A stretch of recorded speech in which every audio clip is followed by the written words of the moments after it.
Hello and welcome back.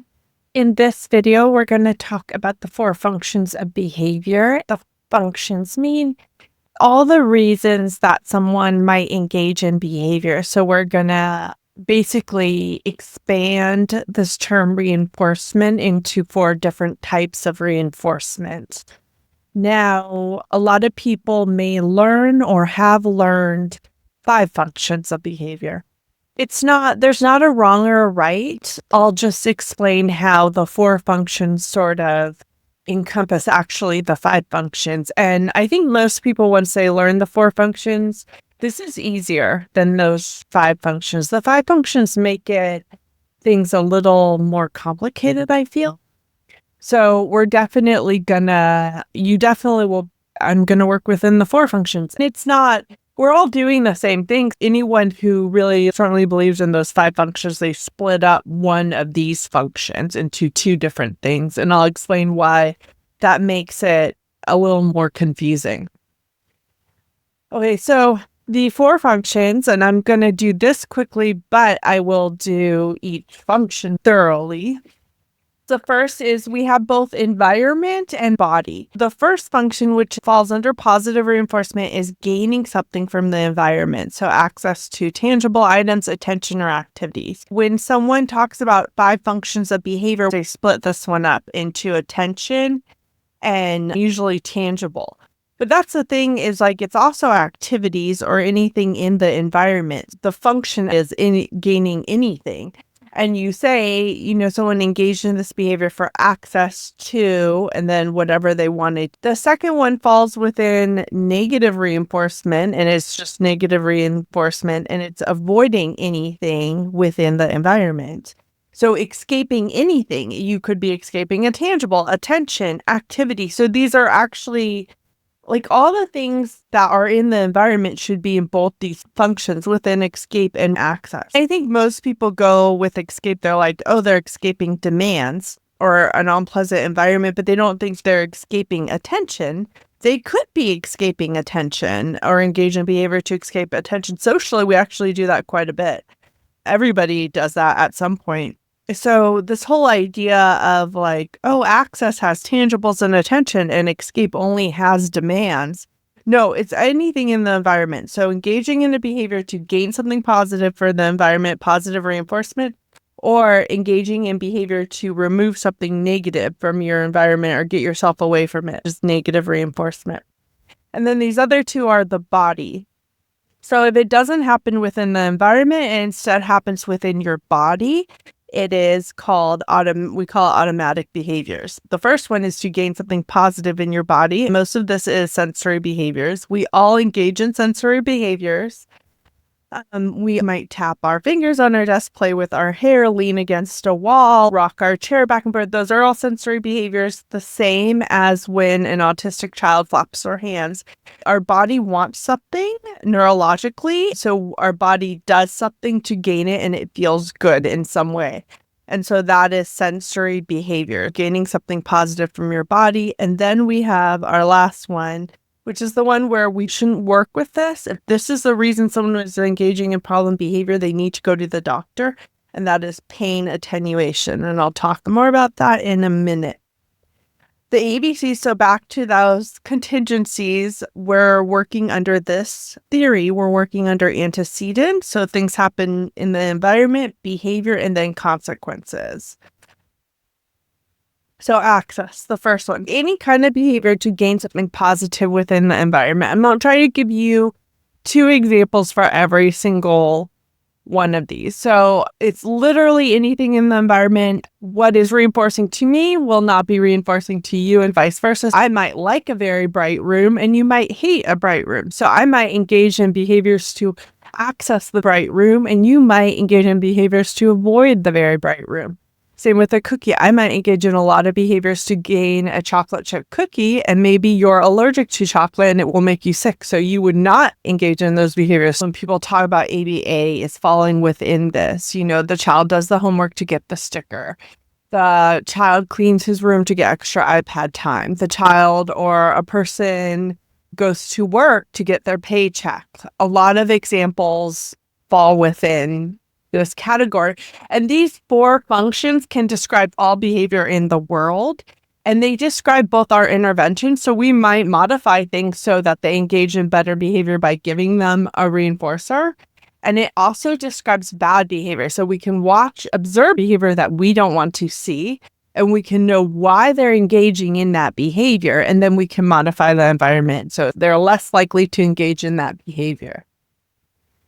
Access-seeking behavior. We have attention-seeking behavior in a store. So the child might cry to get their parent's attention, and the parent gives them a candy bar to pacify them. So that would be positive reinforcement. Sometimes people engage in the behavior to access one reinforcer and get a second reinforcer because that's what the environment did for them. The behavior will still be reinforced as long as that candy bar is reinforcing. Disrupting class for social approval. So they might make jokes because their peers laugh and they love the laughter. So that's attention. I mean, every class clown situation or disruptive kind of joking behavior, which we see a lot if you work in schools, is this. Social approval is so reinforcing. Everyone in the world is reinforcing, but I've definitely met a handful of kids who don't like it, but most kids love it. It's like one of the most reinforcing things. And that's why that behavior is actually hard to work with, because by making that joke, they're going to get that social approval. There's not a lot that I can give them that's better than that. A toddler might engage in physical cues to gain affection, like pull on a hand, grab a parent, want to be picked up. All that's positively reinforced. They get that physical affection or whatever it is. Constant digital communication. So the whole, again, social approval becomes this phone stuff for the teenagers. And so that's very rewarding to like get a text from your friend or get someone to post on your Facebook post. Demand access to technology. So screaming for a tablet and then someone gives them their tablet. Dramatic storytelling for attention. A lot of people, you'll see, I have a child who's like the most dramatic storyteller, but everybody loves it. They laugh. They tell him he's a good storyteller. And so he just keeps doing that. Snatching toy instead of asking, like you'll get the toy so much faster. So escape is any behavior that you engage in to remove something from the environment that you don't like, or to avoid it or diminish it. Maybe it doesn't completely remove, but it makes it lessen. These are escape behaviors. And it can be anything within the environment. It's the same thing. What's adversive to me might not be adversive to you, and vice versa. Like I might be fine with someone reprimanding me, but you might hate that. You got to be careful when working with this, that it's whatever you're working with is actually adversive. Avoiding uncomfortable situations. So a student puts their head down to not answer a question in class, and the person pretends not to hear someone calling their name to avoid talking. So all that would be negatively reinforced behavior or escape behavior. I don't like answering questions in class, and when I put my head down, the teacher never calls on me. So now they're more likely to put their head down in the future. Resistant to demands, the child throws a worksheet on the floor when asked to do homework. Whenever the child throws this worksheet on the floor, nobody asks them to do that. They say, oh, it's okay. Now they're more likely to throw their worksheets on the floor instead of engage in the worksheet when you place that demand on them. A child says, I don't feel good when it's time to clean up, and they get to go sit in the nurse's office. So they never have to clean up, so they're always going to do that. A student asked to go to the bathroom during a difficult lesson in schools. That is such a thing, right? A teenager leaves a dinner table when a sibling starts teasing them. So the teasing's adversive. If they leave the dinner table, they won't have to sit through the teasing. And again, these are both, like a teenager leaving the dinner table, that's probably not something we need to involve ourselves in. If it's really such a big problem, maybe they need counseling with their sibling or something. This describes all behaviors, not just the behaviors we work on, not just the behaviors that we're interested in. You can use it for everything. Fear of unpleasant experiences. A dog hides under the couch when they see the nail clippers. And a lot of times it's hard to get the dog out of the couch, so you give up. So now they're going to always go under the couch when they see that nail clippers.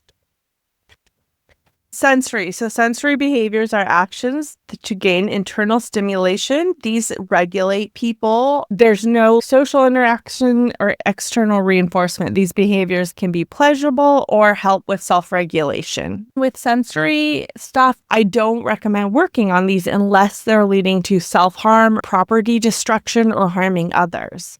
If they're not harming anyone or anything, then these are just things that people should be able to do. Sometimes maybe there's a better one for them in like this moment, but they get to do the one they like best. Like you should never stop someone from engaging in sensory behaviors because it is a lot of self-regulation. It feels good to our body. I play with my hair sometimes when I lecture. If another adult took my hand and put it down and said, "Don't do that," that's taking away so much body autonomy for me. It's embarrassing. It would feel horrible to me. So you have to think about it. It is similar to that when you try to stop people from engaging in their sensory behaviors. Spinning in circles for fun is a huge one. A lot of kids get fuzzy feelings from that, and they might do that. Tapping fingers on desks is one. It's very, like a repetitive pattern is often very soothing. Rocking back and forth is something that feels really good in a familiar motion. Chewing on sleeves, huge one. If they've already had all their teeth and they're done with like the teething process, then it still can feel good to chew. But a lot of times the chewing is teething. It actually would fall under pain attenuation. But sometimes this is also sensory. And it's hard to tell those two apart. Humming or making repetitive sounds, sometimes that feels really nice. Flapping hands when excited can feel very good to a lot of people. Rubbing fingers or twirling hair. Pain attenuation is behaviors that you engage in to escape discomfort, pain, or anything inside the body. When it is pain attenuation, similar to sensory, but even more so, we do not engage in behavior change. These are kind of the big ones with self-harm. A lot of kids might engage in head banging because they have a headache, not for any other reason. They might engage in really heavy scratching where they're causing themselves to bleed, and that often has to do with allergies, different things. And all of this is a doctor. Doctors need to deal with this. Also, a lot of mouth stuff goes on in this area that can cause like drooling, some problems.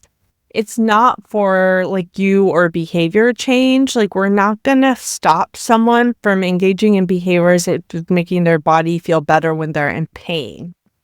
That's unfair. That's cruel. That's unethical. And so when it is pain attenuation, we go to the doctor and we try to find a medical solution to help them. So a child rubs their arm after a shot to soothe the discomfort of the site. A person rocks back and forth to help reduce the intensity of their headache. So a lot of these reduce the pain, don't completely get rid of them.